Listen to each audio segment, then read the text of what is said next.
So one of the followers of this blog, sent me an email and asked. So this was Yilin.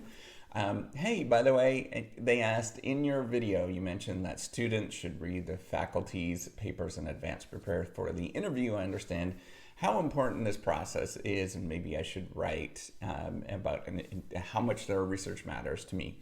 However, I find myself trouble reading them. I want to talk about that today in terms of how do you actually read academic research papers, especially if you don't understand them. I think it's super important. And Elin, if you know the rules to this channel, if I do something nice for you, then you have to go do something nice for somebody else and leave notes below, some comments below, so everybody else can see what you've actually done. So, in terms of reading academic papers, what I want you to do is to know that, a couple of things. I'm going to get into those couple of things. But the first thing that you just need to do is just start trying to read them and get used to thinking about what they are actually trying to say. So some things that you really, really need to remember with this. Oh, by the way, if you don't know me, I'm Professor Dave Massack. I'm Associate Professor of Innovation Strategy and Entrepreneurship. And I created this whole reciprocity project to give back as much as I possibly can. There's so many people that help me out that I want to pay the favor forward to help you out as much as I possibly can. So, the number one thing to remember is most professors actually don't fully understand the research papers themselves. We don't understand it as much as you think we understand it, and yet we just kind of wing it, right? Like, that's an important thing to think about.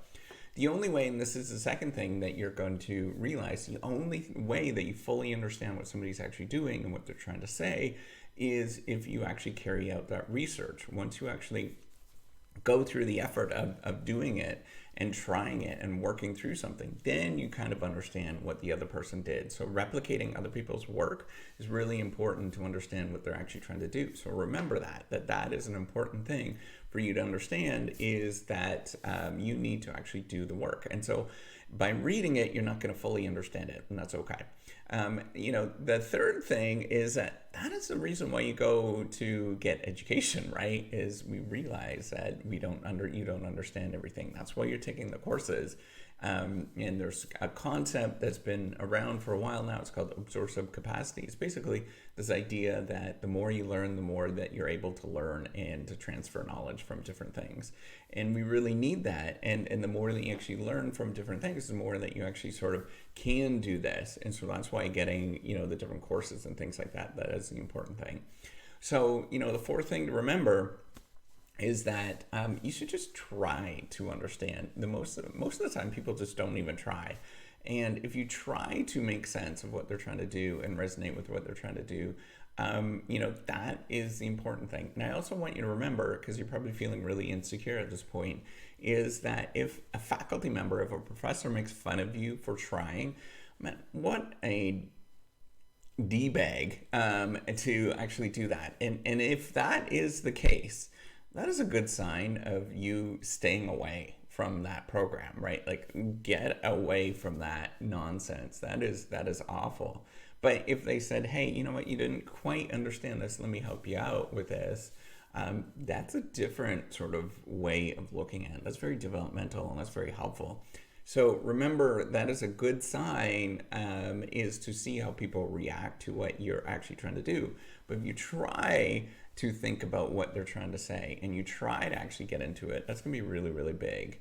We're not expecting you to be like perfect in any of it. Nobody is perfect. Just wait until you actually try to do it. It's a heck of a lot harder than you think it is.